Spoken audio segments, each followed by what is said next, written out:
books are physical books and some are ebooks.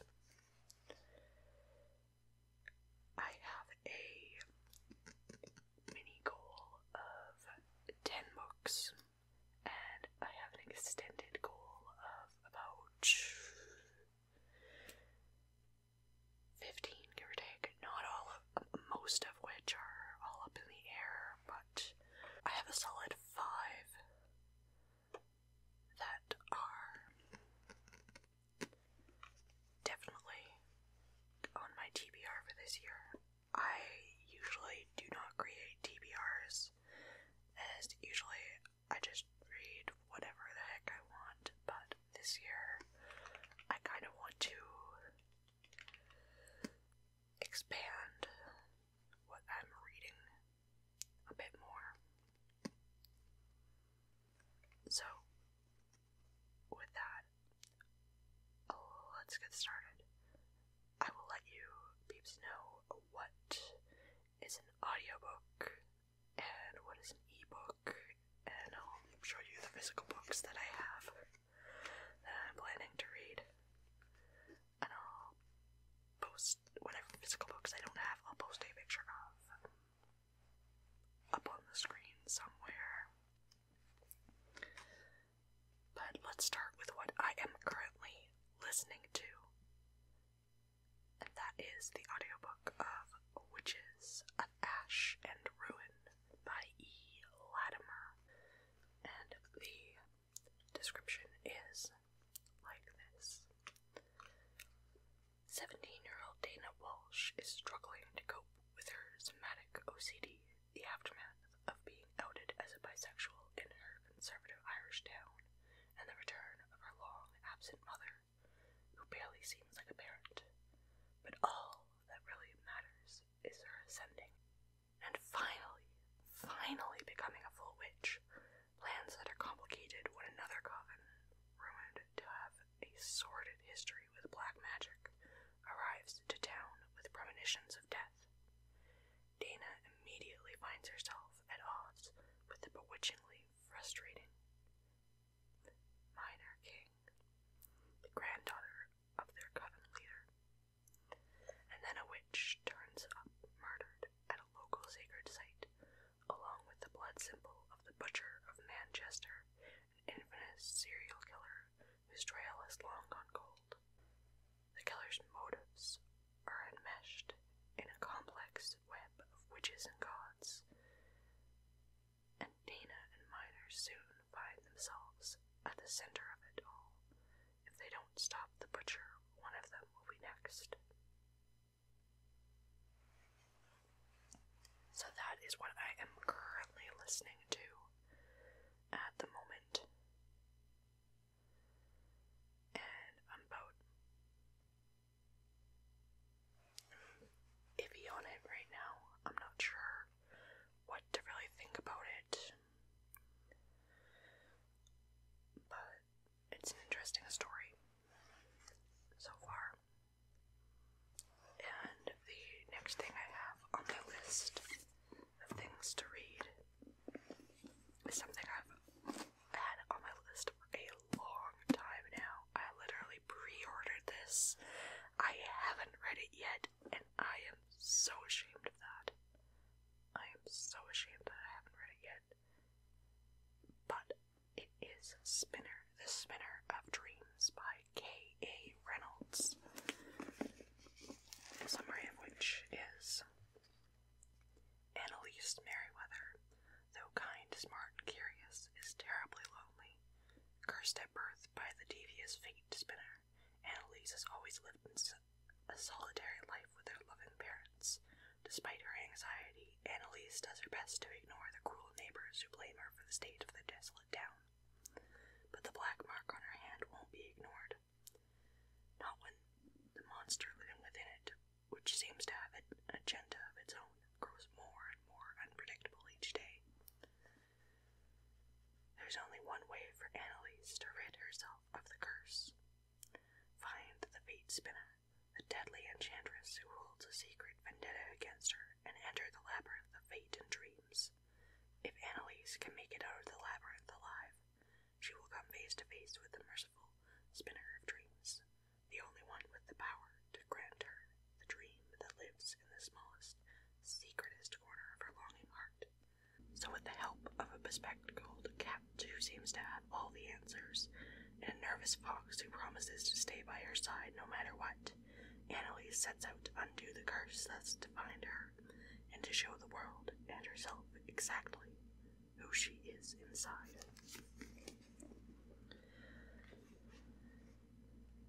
Now, I've heard Spinner of Dreams is really good anxiety rep, so I'm looking forward to that as someone who suffers from anxiety himself. The next one that I have on my list is Like a Love Story by Abdi Nazemian, I believe. And the summary is of this. It's 1989 in New York City, and for 3 teens, the world is changing. Reza is an Iranian boy who just moved into the city with his mother to live with his stepfather and stepbrother. He's terrified that someone will guess the truth. He can barely acknowledge about himself. Reza knows he's gay, but all he knows of gay life are the media's images of men dying of AIDS. Judy is an aspiring fashion designer who worships her uncle, Stefan, a gay man with AIDS who devotes his time to activism and is a member of ACT UP. Judy has never imagined finding romance until she falls for Reza and they start dating.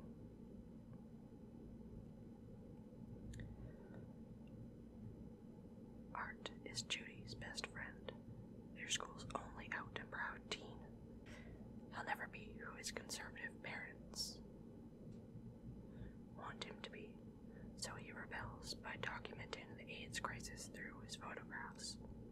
As Reza and Art grow closer, Reza struggles to find a way out of his deception that won't break Judy's heart and destroy the most meaningful friendship he's ever known. That's another one that I've heard good things about, and I haven't gotten around to yet. But next, I have Rick. And this one is another that I've waited for a while to get to. But anyways, Rick by Alex Chino. Or Gino. Gino. I don't know. Anyways, Rick's never questioned much. He's tagged along with his best friend Jeff, even when Jeff's acted like a bully. He's let his dad joke with him about girls, even though it made him feel uncomfortable. Everyone around him seems to think they figured him out. But the truth is, Rick hasn't given his own identity much thought. Now Rick's in middle school, and it's a place of new possibilities, with the help of his new friends that he meets at the Rainbow Spectrum Club. Rick embarks on a journey to find out who he truly is. An inspiring story about finding your place in the world.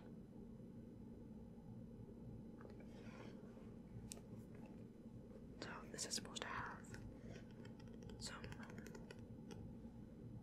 queer rap, ace rap, just general LGBTQ plus rap in it.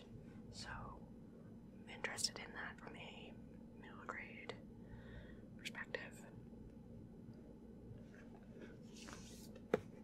And the next book on my list is another one that I pre-ordered and I haven't got to yet.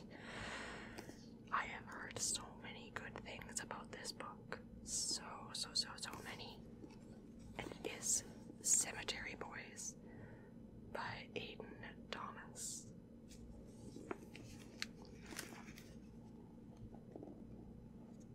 When his traditional Latinx family has problems accepting his gender, Yadriel becomes determined to prove himself a real Burial.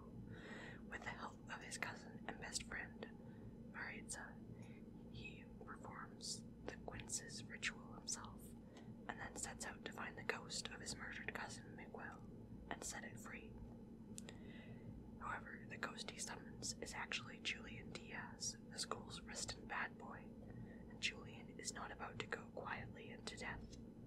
He's determined to find out what happened and tie up some loose ends before he leaves. Left with no choice, Yadriel agrees to help Julian so that they can both get what they want. But the longer Yadriel spends with Julian, the less he wants him to leave.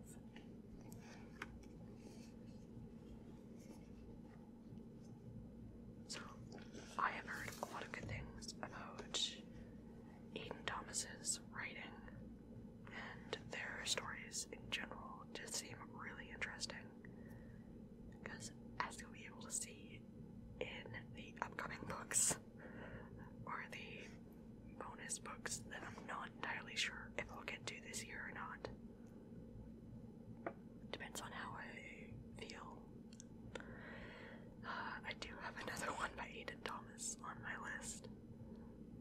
So these bonus books are all ebooks. And they are Felix Ever After by Kaysen Calendar, which is one I have not got to for a long time yet. I've heard many good things about it as well. The summary goes as follows. Felix's love has never been in love, and yes, he's painfully aware of the irony. He desperately wants to know what it's like, and why it seems so easy for everyone but him to find someone. What's worse than that is, even though he is proud of his identity, Felix also secretly fears that he's one marginalization too many, black, queer, and transgender, to ever get his own happily ever after. When an anonymous student begins sending him transphobic messages, after publicly posting Felix's dead name alongside images of him before he transitioned, Felix comes up with a plan for revenge, what he didn't count on.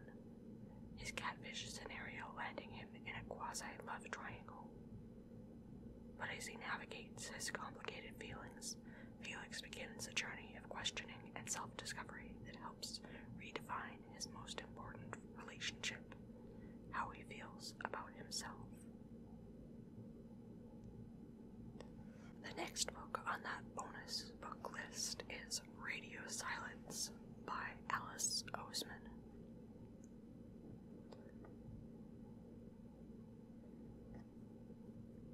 Summary goes as follows. Frances has been a study machine with one goal. Nothing will stand in her way. Not friends, not a guilty secret, not even the person she is on the inside. Then Frances meets Alad, and for the first time she's unafraid to be herself. So when this fragile trust between them is broken, Frances is caught between who she was and who she longs to be.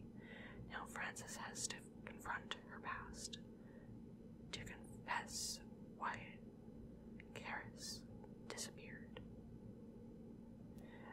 Frances is going to need every bit of courage she has, engaging with themes of identity, diversity, and the freedom to choose.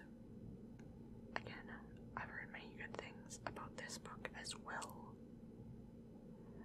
and I have been meaning to read it, and thus why I acquired the ebook copy of this novel. But the next book is one that actually hasn't come out yet, but I am looking forward to either reading it or listening to it when it comes out. I haven't decided whether I'm getting an ebook or an audiobook of it. That decision will happen closer to when it comes out. And so that is Lost in the Neverwoods by Aidan Thomas, a summary for which reads as follows. It's been 5 years since Wendy and her 2 brothers went missing in the woods. But when the town's children start to disappear, questions surrounding her brother's mysterious circumstances are brought back into light. Attempting to flee her past, Wendy almost runs over an unconscious boy lying in the middle of the road and gets pulled into the mystery haunting the town. Peter, a boy she thought lived only in her stories, claims that if they don't do something, the missing children will meet the same fate as her brothers. In order to find them and rescue the missing kids, Wendy must confront what's waiting for her in the woods. I am always a fan of retellings.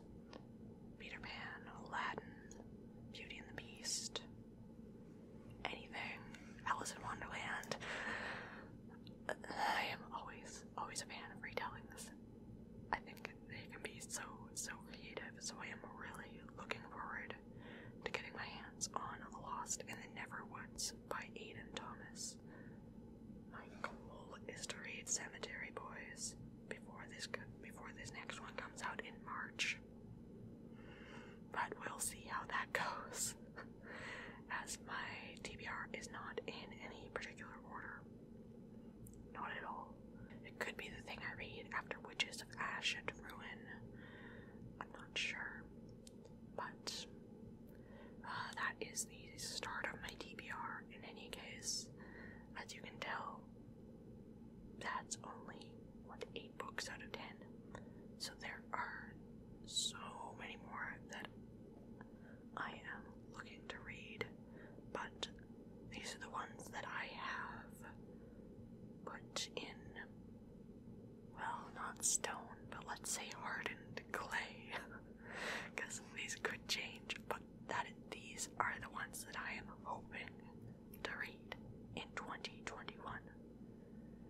I only chose to do a goal of 10 books, the same as last year, but 10 books, because I have no idea what 2021 is going to hold. 2020 was already such a wacky roller coaster of a year. So I have a feeling that 2021 may turn out in a similar fashion, which I'm not really looking forward to, but what can we do but wait and find out. But anyways, let me know, what are your reading goals for 2021? Have you made any progress in them? And what books are you looking to read? Have you read, or are you planning to read, any of the ones that I have mentioned here? If you've read them, let me know what you thought. If you're planning on reading them, get on it. That's my goal for this year, is just get on with it, move on with it. Anyways, I do hope that you enjoyed this video, and as always, I wish you a good